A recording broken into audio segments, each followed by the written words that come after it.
Ego is a poison we all drink, mistaking it for strength. In ancient Athens, one man saw through this lie and paid with his life.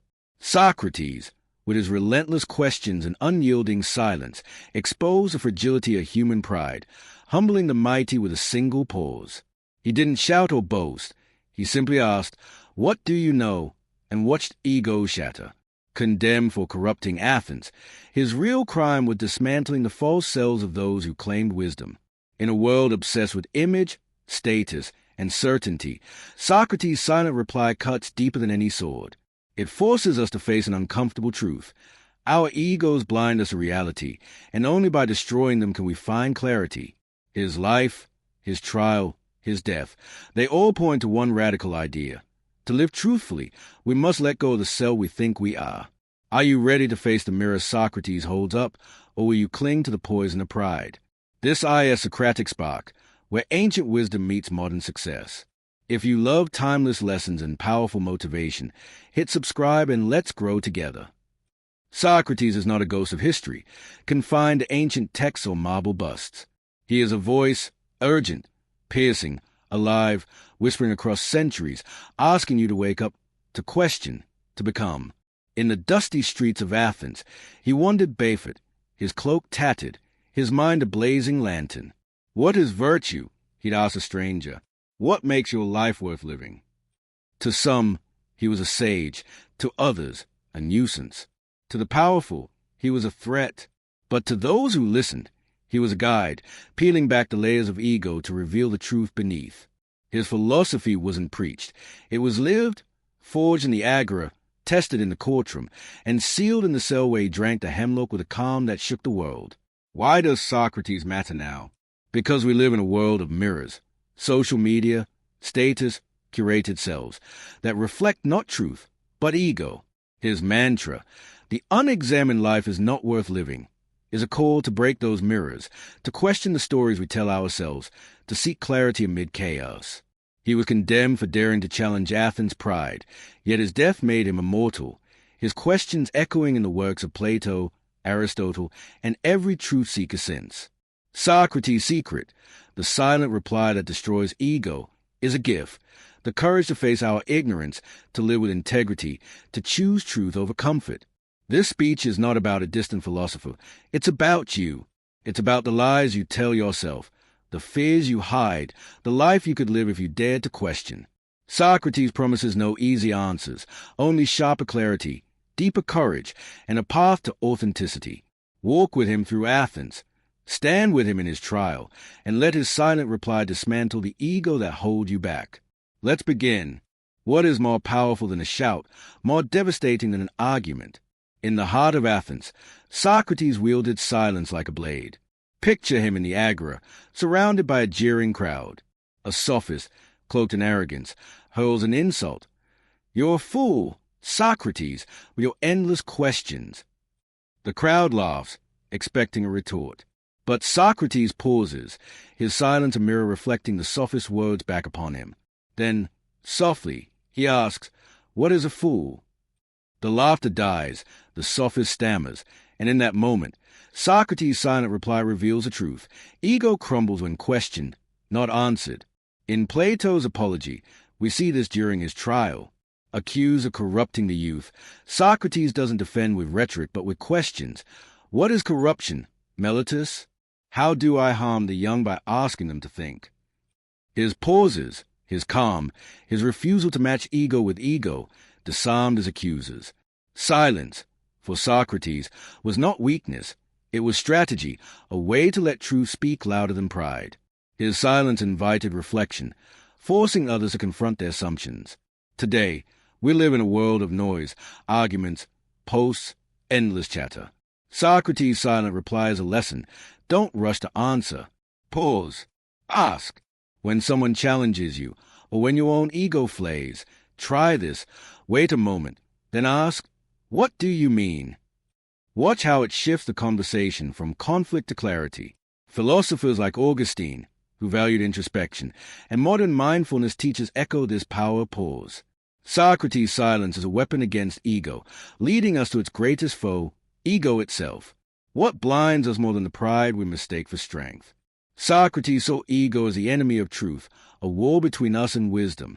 Imagine him in a shaded grove, as in Plato's Phaedrus, questioning a young poet drunk on his own talent. Your verses are fine, Socrates says, but what is beauty? Is it your words or something deeper? The poet, flushed with pride, falters as Socrates' questions strip away his self-assured mask, revealing the ignorance beneath. In Gorgias, Socrates confronts Callicles, who champions power and pleasure. Is pleasure the good? Socrates asks, dismantling Callicles' ego-driven worldview. Socrates didn't attack. He exposed, showing that ego builds false certainties. His own life was ego's opposite. He owned nothing, claimed no superiority, and admitted, I know that I know nothing. This humility, as Plato records, was his strength, letting him see clearly where others were blinded by pride. Today, ego surrounds us, in our need for likes, our fear of being wrong, our obsession with status. Socrates' challenge is clear. Question your ego. Ask, why do I need to be right? What am I hiding? Try this. Admit a mistake openly, without defense. Notice how it frees you. Naiads, who wrestle with Socrates' ideas, saw ego as a barrier to truth, while modern psychologists like Daniel Kahneman warn of its cognitive traps. Socrates' life shows that defeating ego is a path to wisdom. This battle with ego brings us to the mirror Socrates holds up, the mirror of truth, where we see ourselves as we are. What do you see when you look into the mirror of your own soul? Socrates spent his life holding up this mirror, forcing Athens to face its reflection. Picture him in the marketplace, as Xenophon describes in Memorabilia, engaging a wealthy merchant. You have gold, Socrates says, but what is wealth without virtue? The merchant scoffs, but Socrates' question lingers, a mirror reflecting not the man's riches, but his unexamined life. In Alcibiades' eye, Socrates tells the ambitious Alcibiades, know yourself, for without self-knowledge you cannot lead. His questions, what is justice, what is courage, weren't abstract. They were mirrors, revealing contradictions and illusions. He didn't lecture. He asked, letting others see their true selves. Even in his trial, as Plato's Apology shows, he turned the jury's accusations into a mirror. If I corrupt, what is corruption? His reflection exposed their hypocrisy. We avoid this mirror today, hiding behind curated selves. Socrates' method is practical. Hold up the mirror. Ask, what am I pretending to know? What truths am I avoiding? Try this. Journal one belief you hold. Then question it. Why do you believe it? What if it's wrong? Thinkers like Jung, who explored the shadow self, and modern coaches advocating self-reflection owe a debt to Socrates. His mirror of truth leads us to his next lesson, the strength found in humility. What strength lies in admitting you're wrong?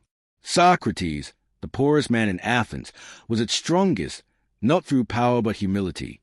Imagine him in a crowded agora, as in Plato's Euthyphro, questioning a priest who claims divine knowledge. What is piety? Socrates asks. Euthyphro's answers unravel, and Socrates, admitting his own ignorance, emerges wiser. His humility, saying, I know that I know nothing, was his power, as Plato's Apology recounts, making him Athens' wisest by the oracle's decree. This humility disarmed egos and invited trust. Unlike the sophists, who sold certainty, Socrates offered questions, drawing people like Xenophon and Plato to his side. His trial showed this strength. He didn't beg, but questioned, humbling his accusers with his honesty. Today, humility is rare in a world of self-promotion. Socrates' lesson is simple. Embrace, I don't know. Ask, where am I wrong? What can I learn? Try this. In a debate, concede a point and ask a question instead. Stoics like Marcus Aurelius and modern leaders like Ray Dalio, who value learning over ego, reflect Socrates' humility. This strength fuels a fire of inquiry, Socrates' greatest weapon. What burns brighter than the questions that ignite the mind? Socrates' inquiries were a fire, consuming falsehoods and illuminating truth. Picture him in Plato's Meno, asking a slave boy about geometry. With no teaching, only questions, Socrates leads a boy to discover truths within himself. Is knowledge taught or recalled? He asks, setting minds ablaze with wonder. His dialogues, from republic to symposium, were sparks that lit philosophy's flame, influencing Aristotle, Augustine, and beyond. His trial, as Xenophon notes, was a blaze of inquiry, questioning justice itself. Today, inquiry is our antidote to dogma. Ask, what do I assume? What's the evidence? Try this. Question one news story deeply. What's the source? The motive? Scientists like Feynman, who prized doubt, echo Socrates' fire. This fire shapes his legacy, a life questioned, a life worth living. What lives longer than a life devoted to truth? Socrates left no writings, yet his questions endure. In Plato's Phaedo, his final words spark inquiry. What is death? His dialogues, preserved by Plato and Xenophon, shaped Western thought, from Aquinas to Warrant. His method, questioning, listening, seeking, lives in every honest conversation. Today, his legacy is a call to question authority, assumptions, ourselves. Ask, am I living my truth? Try this. Have a Socratic dialogue with friend, asking only questions. His influence persists in thinkers like Popper, who value falsifiability, and in our daily search for meaning. You're watching Socratic Spark. If his philosophy sparks something in you, subscribe now and keep the flame of knowledge alive. What is heavier than words unsaid, than the pause that forces the soul to listen? In the crowded agora of Athens, Socrates wielded silence as a sculptor wields a chisel, carving away the excess of ego to reveal truth. Picture the scene. The sun beats down on the marketplace, merchants hawk their wares, and a young orator, puffed up with self-importance, strides forward. Socrates, he declares, his voice dripping with scorn, your questions are nonsense. Speak plainly or be silent. The crowd leans in, expecting a sharp retort. But Socrates stands still, his weathered face calm, his eyes gleaming with quiet intensity. The silence stretches, a weight pressing on the orator's bravado. Then, softly, Socrates asks, what is plain speech? Is it truth, or merely noise? The orator falters, his confidence cracking like brittle clay, and the crowd feels the power of that pause, a silence that speaks louder than any argument. This moment, drawn from Xenophon's memorabilia, captures Socrates' mastery of silence, not as absence but as presence. In Plato's Apology, we see it again during his trial. When Meletus accuses him of corrupting the youth, Socrates doesn't rush to defend himself. He pauses, letting the accusation hang, then asks, what is corruption? How does questioning harm? His silence isn't cowardice. It's a mirror reflecting the accuser's own contradictions back at him. This wasn't just a tactic. It was philosophy in action. Socrates believed, as he told his students, that truth often emerges in the quiet spaces between words, where ego has no room to hide. His pauses forced others to confront their assumptions, to question their certainties, to face the discomfort of their own ignorance. Consider his dialogue with Euthyphro, as recorded in Plato's Euthyphro. Euthyphro, a priest claiming divine knowledge, is rattled by Socrates' questions about piety. Between each question, Socrates pauses, letting Euthyphro's answers unravel in the silence. This weight of silence wasn't meant to humiliate. It was an invitation to think deeper, to shed the ego that cloaked Euthyphro's shallow certainty. Socrates' silence was active, a space where truth could breathe, where the soul could reflect. As Plato writes, Socrates was like a midwife, not delivering answers but helping others give birth to understanding through a labor of quiet introspection. Today, we drown in noise, endless notifications, heated arguments, the clamor of self-promotion. Silence feels foreign, even frightening, because it forces us to face ourselves. Socrates' weight of silence is a practical tool. When anger rises, when pride tempts you to speak, pause. Ask, what am I defending? Is it truth, or my ego? Try this. In a heated moment, stay silent for 5 seconds before responding. Notice how it shifts your perspective, how it disarms conflict. This practice echoes in modern mindfulness teachings, like those of Thich Nhat Hanh, who emphasizes the power of pausing to find clarity. Philosophers like Augustine, who sought truth in silent contemplation, built on Socrates' insight. His silence was a rebellion against the ego's need to dominate, a reminder that truth speaks softest when we listen. This weight of silence, heavy with potential, leads us to Socrates' next revelation: the courage to let go, to release the ego's grip on our identity. What does it take to release the self you've built, the ego you've polished like armor? Socrates lived this courage, shedding the trappings of pride to stand naked before truth. Imagine him in a quiet Athenian courtyard, as depicted in Plato's Laches, surrounded by generals boasting of their bravery. One, Nicias, claimed courage's knowledge of danger. Socrates, his cloak frayed, his feet bare, listens, then asks, "If courage is knowledge, why do you fear losing your reputation?" The generals shift uncomfortably, their egos exposed. Socrates' question isn't an attack. It's an invitation to let go, to release the need for status and embrace the vulnerability of truth. In Plato's Apology, this courage shines during his trial. Facing death, Socrates could have flattered the jury or fled Athens. Instead, he lets go of fear, of pride, of life itself, saying, "I'd rather die than betray my principles."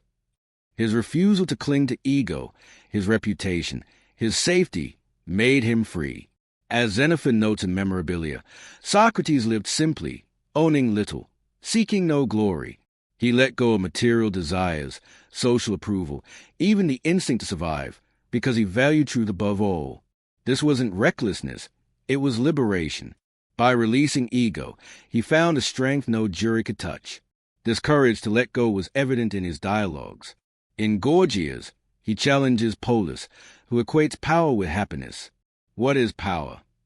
Socrates asks, leading Polus to see that true power lies not in dominating others, but in mastering oneself. Socrates' life was a model of this mastery. He didn't cling to titles or wealth, but to questions, to virtue, to the pursuit of the good. His students, like Plato, were drawn to this freedom, this willingness to shed ego for truth.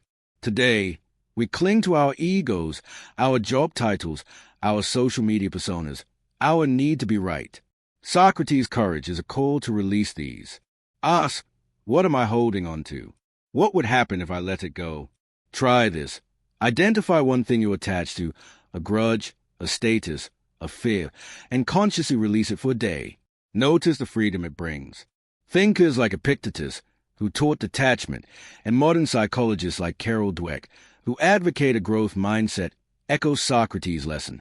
His courage to let go shows that true strength lies not in holding tight, but in opening your hands to truth. This courage to release ego prepares us for Socrates' next insight, the harmony of the soul, where truth and virtue align. What does it mean to live in harmony, not with the world, but with your own soul? Socrates believed the soul's harmony, its alignment with virtue, was the essence of a good life. Picture him in Plato's Symposium, reclining at a banquet, the air heavy with wine and laughter.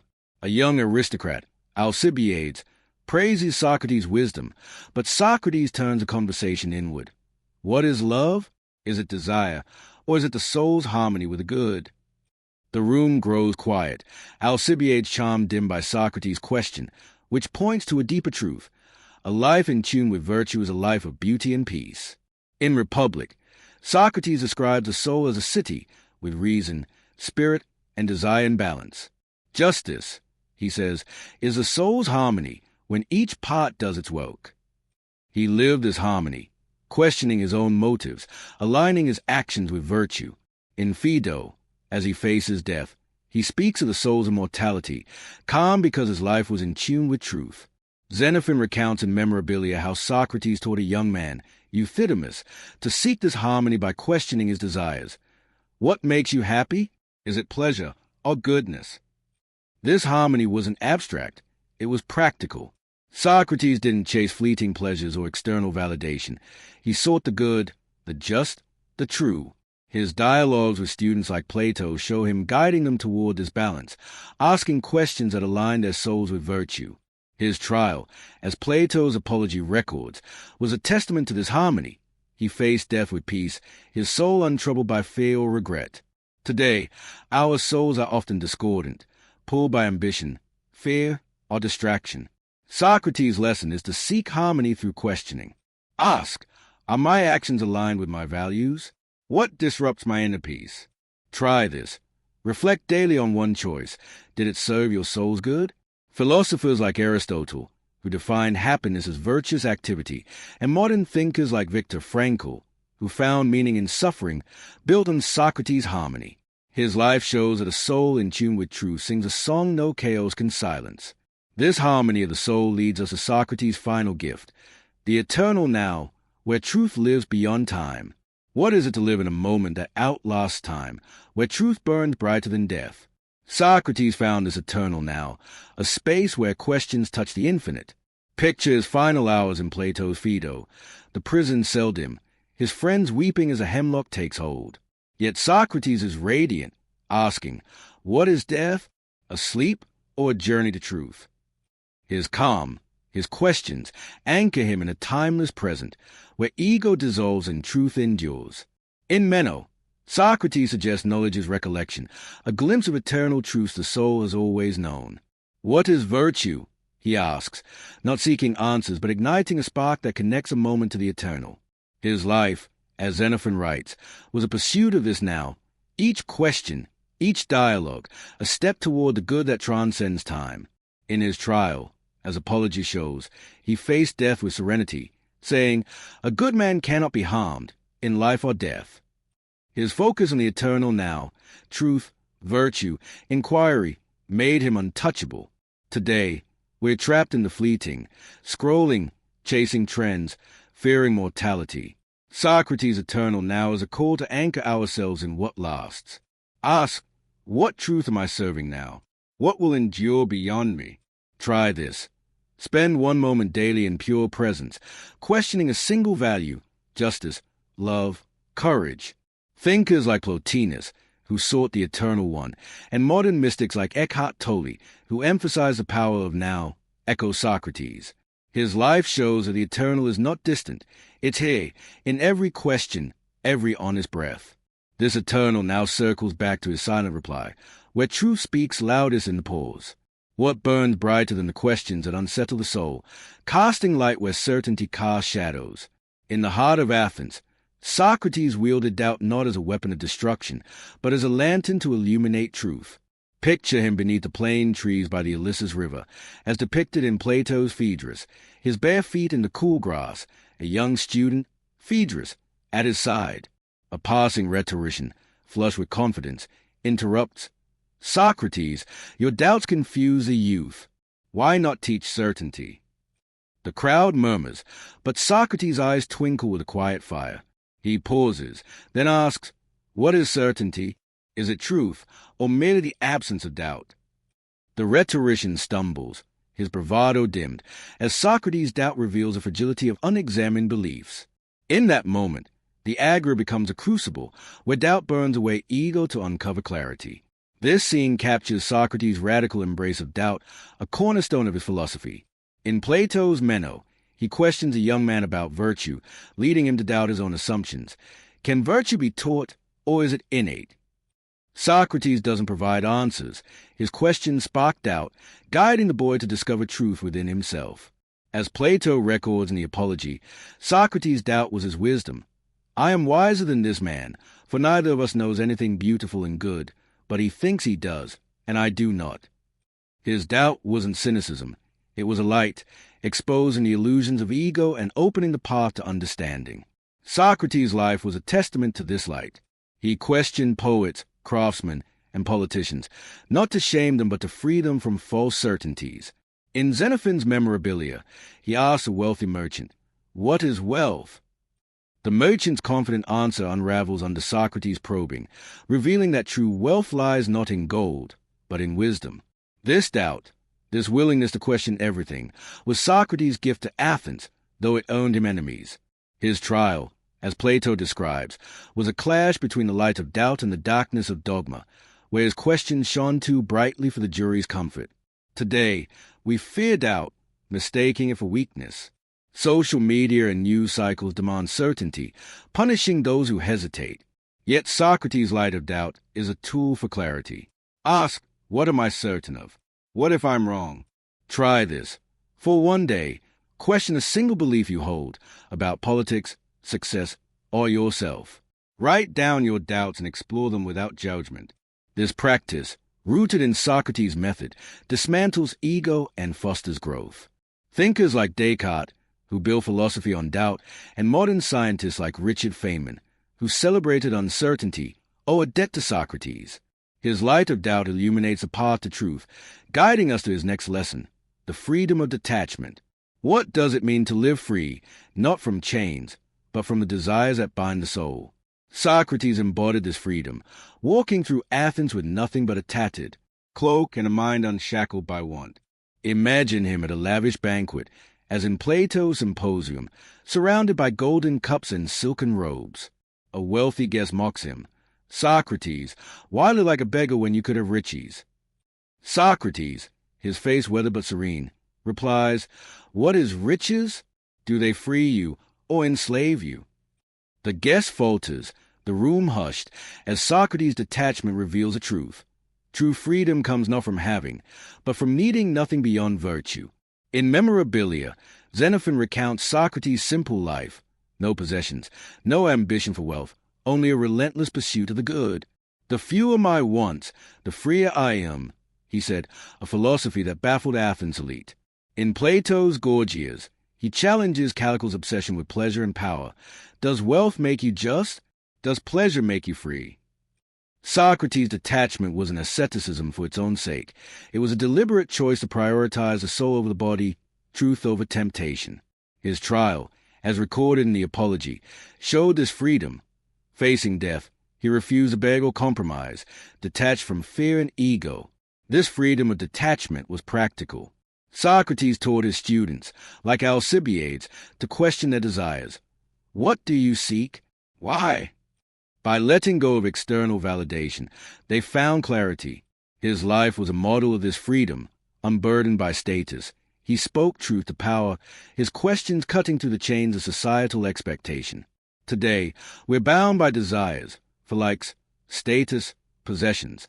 Socrates' detachment offers liberation. Ask, what am I chasing?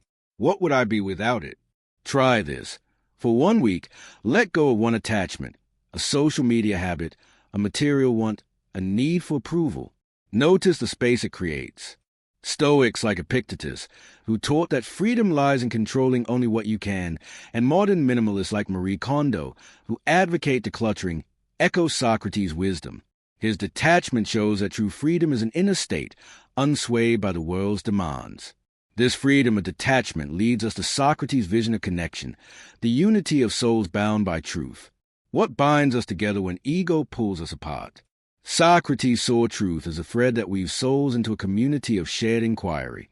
Picture him in the Agora, as Xenophon describes in Memorabilia, surrounded by a motley crowd, merchants, youths, even slaves. A politician boasts, "I unite Athens with my leadership." Socrates, with a sly smile, asks, what is unity? Is it obedience or shared understanding? The politician stumbles, the crowd leans in, and Socrates' question reveals a deeper truth. True unity comes not from power, but from souls seeking truth together. In Plato's Republic, Socrates imagines a city where justice binds people, each contributing to the common good through reason and virtue. A city is just, he says, when each does their part, guided by wisdom. This wasn't a utopia, but a vision of connection through dialogue. His own life embodied this. He engaged everyone, from aristocrats to artisans, as equals in the pursuit of truth. In Crito, facing death, he refuses to escape, asking, "Is it just to harm the city that raised me?" His loyalty was to the unity of shared principles, not blind allegiance. Socrates' dialogues were a living example of this unity. In Symposium, he joins poets and philosophers, not to dominate but to question together, what is love? The answers differ, but the shared inquiry binds them. His trial, as Plato's Apology shows, was a plea for this unity, urging Athens to question itself rather than divide through pride. Today, our communities fracture under ego and division. Socrates' unity of souls is a remedy. Ask, how do I connect with others? Do I listen to understand, or to win? Try this. In a conversation, ask a question and listen fully, seeking common ground. Thinkers like Habermas, who champion communicative action, and modern mediators echo Socrates' vision. His Agora shows that unity isn't agreement, it's a shared pursuit of truth. This unity of souls brings us to Socrates' call to authenticity, living true to one's essence. What does it mean to live as your true self, stripped of masks and pretenses? Socrates was authenticity incarnate, his life a mirror reflecting the raw truth of being. Imagine him in a quiet courtyard, as in Plato's Laches, questioning a young warrior about courage. The warrior boasts a battlefield valor, but Socrates asks, is courage in deeds or in living true to your soul? The warrior pauses, his ego pierced, as Socrates' question reveals authenticity as the heart of a meaningful life. In Apology, Socrates embodies this authenticity, refusing to flatter the jury. I will speak the truth, not what you expect. His life was consistent, no titles, no wealth, only questions and virtue. Xenophon's memorabilia shows him teaching a young man, Euthydemus, to align actions with values. What is your purpose? Are you true to it? Socrates' authenticity wasn't showy. It was quiet, rooted in self-examination and integrity. His trial was the ultimate test. Facing death, he chose authenticity over survival, saying, the unexamined life is not worth living. This wasn't stubbornness. It was a commitment to his true self, unswayed by fear or flattery. Today, authenticity is hard-won amid social pressures and curated personas. Socrates' call is clear. Live your truth. Ask, am I true to myself? What mask do I wear? Try this. For one day, act only in alignment with your core values, noticing when you stray. Existentialists like Sartre, who stress authentic existence, and modern coaches like Brené Brown, who link authenticity to courage, reflect Socrates' insight. His life shows that authenticity is freedom, a life lived without pretense. This call to authenticity leads to Socrates' final challenge, the defiance of fear, where truth triumphs over trembling. What does it mean to face fear with a question, to meet the unknown with unwavering truth?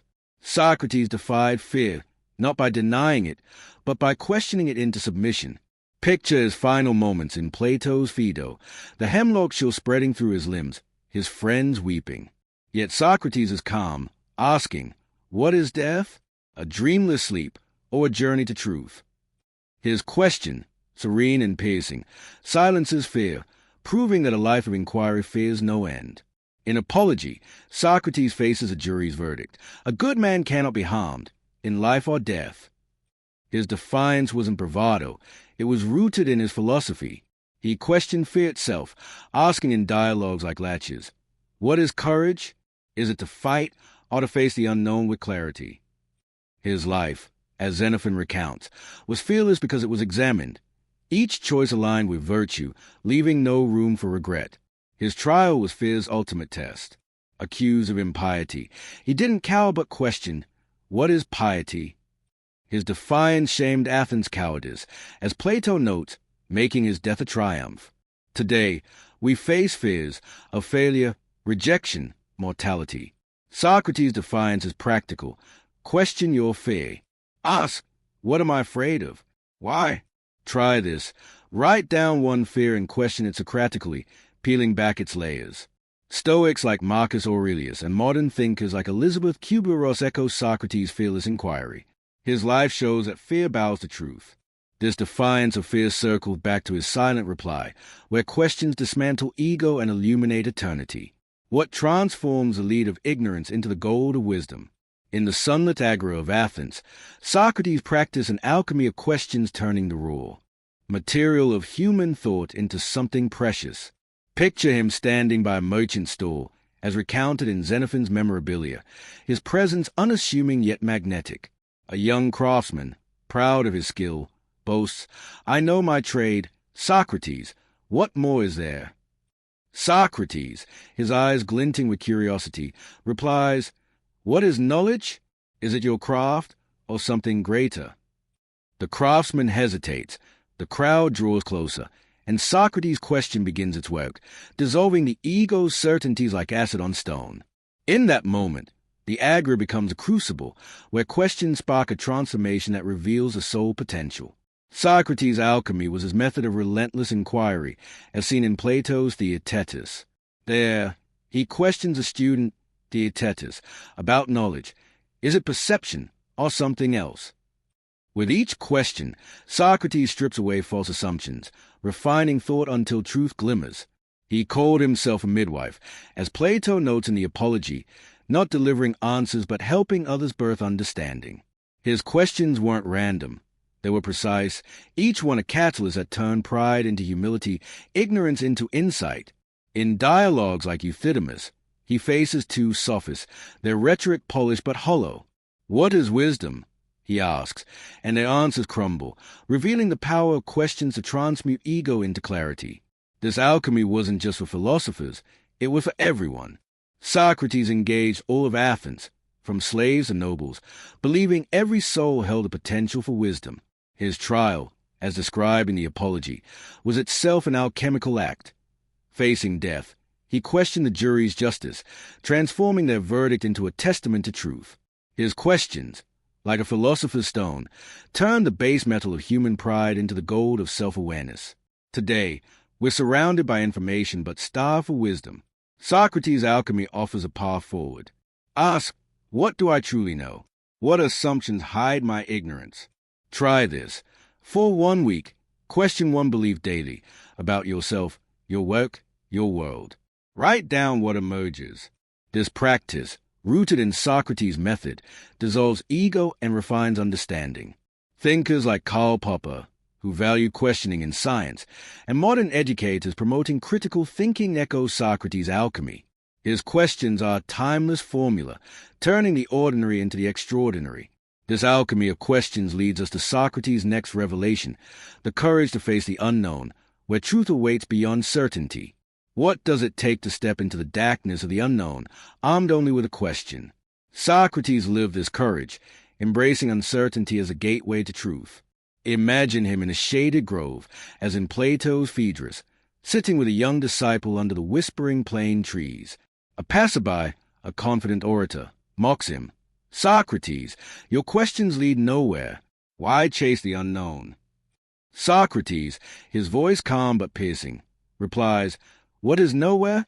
Is it not where truth hides, waiting for us to find it?" The orator falters, the disciple leans in, and Socrates' courage shines, a willingness to venture into the unknown, where ego fears to tread. In Plato's Meno, Socrates faces the unknown head-on, asking, "Can virtue be taught, or is it recalled?" He leads a slave boy through questions to uncover geometric truths, proving that knowledge lies beyond what we think we know. His famous claim, "I know that I know nothing," from the Apology, was not defeat but bravery, a refusal to cling to false certainties. Xenophon's memorabilia shows him questioning a general about courage. Is it to fight, or to face what you cannot predict? His life was his courage, questioning Athens' dogmas despite the risk of exile or death. At his trial, as Plato recounts, Socrates faced the ultimate unknown, death, with unflinching inquiry. What is death? A sleep or a journey? His courage wasn't in denying fear but in questioning it, stepping into the abyss with a steady heart. This bravery made him a gadfly, stinging Athens awake, even at the cost of his life. Today, we fear the unknown, failure, change, mortality. Socrates' courage is a guide. Ask, what am I avoiding? What truth lies beyond my fear? Try this. Face one uncertainty, a tough conversation, a bold decision, and question it Socratically. Why do I fear this? What's the worst that could happen? Stoics like Seneca, who embrace the unknown, and modern thinkers like Pema Chodron, who teach leaning into uncertainty, reflect Socrates' courage. His life shows that the unknown is not a void but a canvas for truth. This courage to face the unknown prepares us for Socrates' vision of balance, the art of living in harmony with truth. What does it mean to live in balance, where reason, passion, and virtue dance in harmony? Socrates saw life as an art, each choice a brushstroke on the canvas of the soul.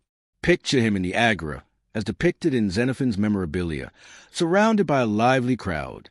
A young poet, drunk on inspiration, boasts, "My passion fuels my art." Socrates, his gaze steady, asks, what is passion without reason?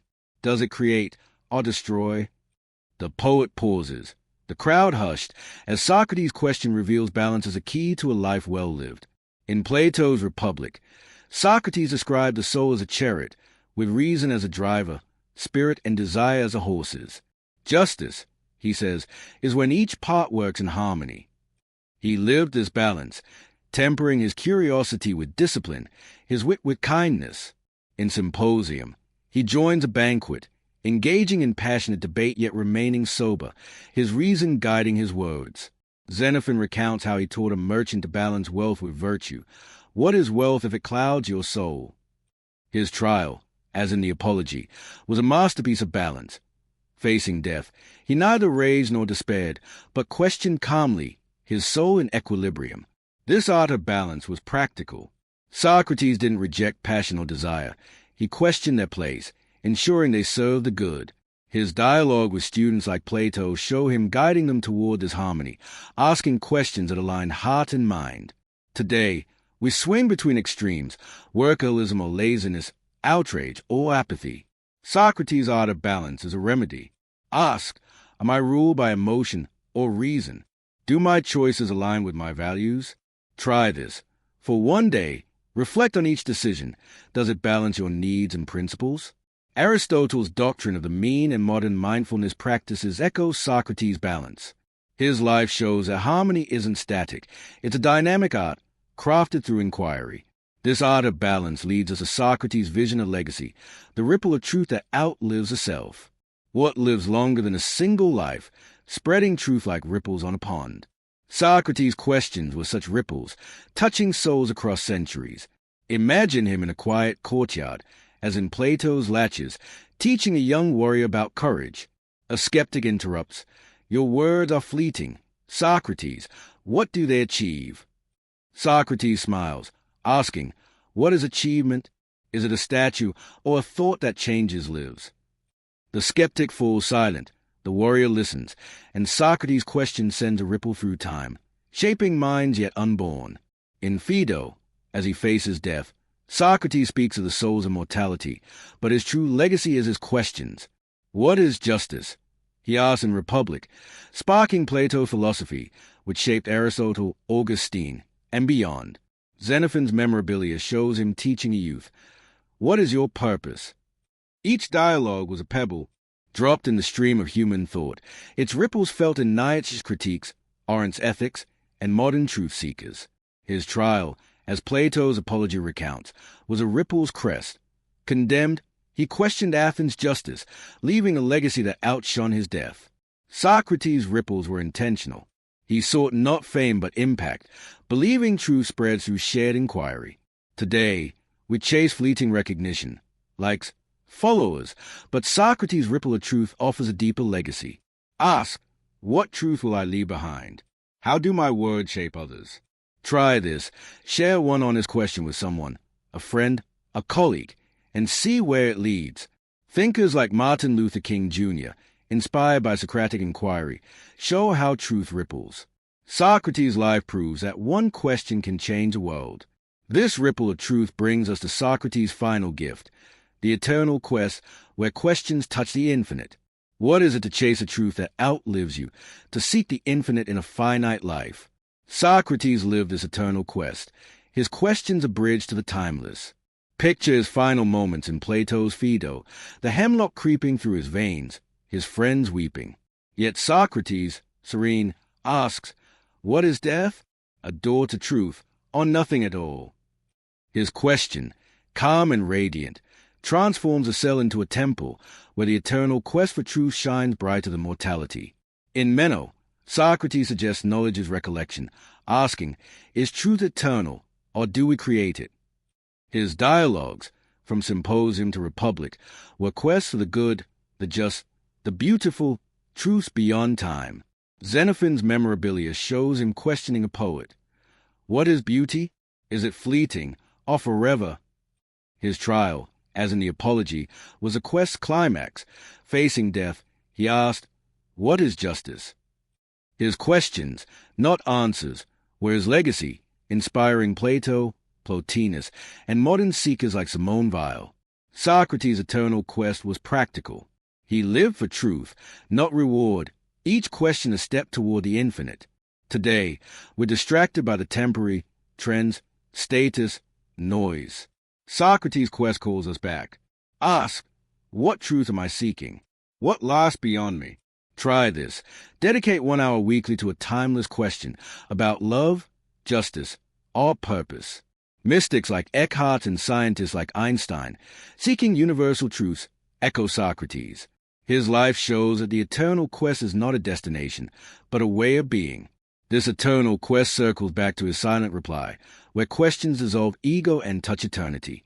The hemlock was cold, its bitter chill spreading through Socrates' limbs as he lay in his dim prison cell, surrounded by the soft sobs of his friends.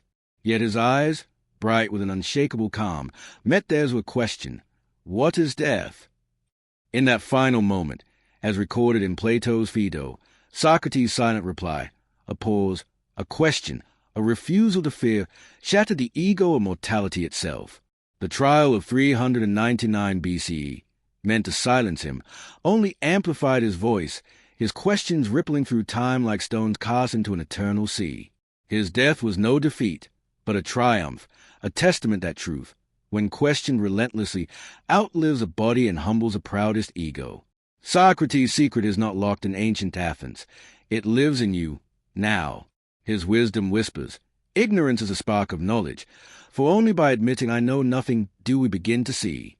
Virtue, the soul's compass, guides us through a world of noise and illusion, urging us to choose justice, courage, and kindness over fleeting gain. His questions, sharp as a gadfly's sting, demand we examine our lives, peeling back the mask of ego to reveal our true selves. The unexamined life is not worth living, he declared, a challenge as urgent today as it was then, in an age where likes, status, and certainty blind us to meaning. To honor Socrates is not to recite his words or carve his name in stone. It's to live his spirit. It's to pause before answering, to question your deepest beliefs, to face fear with curiosity. His silent reply teaches us to listen, to doubt, to seek truth even when it humbles us. In a world of shouting egos and curated facades, Socrates stands as a beacon, his questions a light in the dark. He was Athens' gadfly, stinging it awake, and he remains ours, urging us to shed pride and embrace the eternal quest for truth. As the sun sets on the Athens of his day, imagine Socrates' shadow stretching across the agora, his voice lingering in the air. He turns to you, his gaze piercing yet kind, and asks, what is the life you're living? That question is his gift, his challenge, his legacy. It burns in the silence between your thoughts, daring you to answer, not with words, but with actions. Lie boldly, question fiercely, love truth above all. For in that pursuit, you join Socrates in a dance that transcends time, where ego falls and truth rises, eternal and unbroken. This was just one spark of wisdom, but there's so much more ahead. Join the journey, subscribe to Socratic Spark, and let philosophy guide your path to success.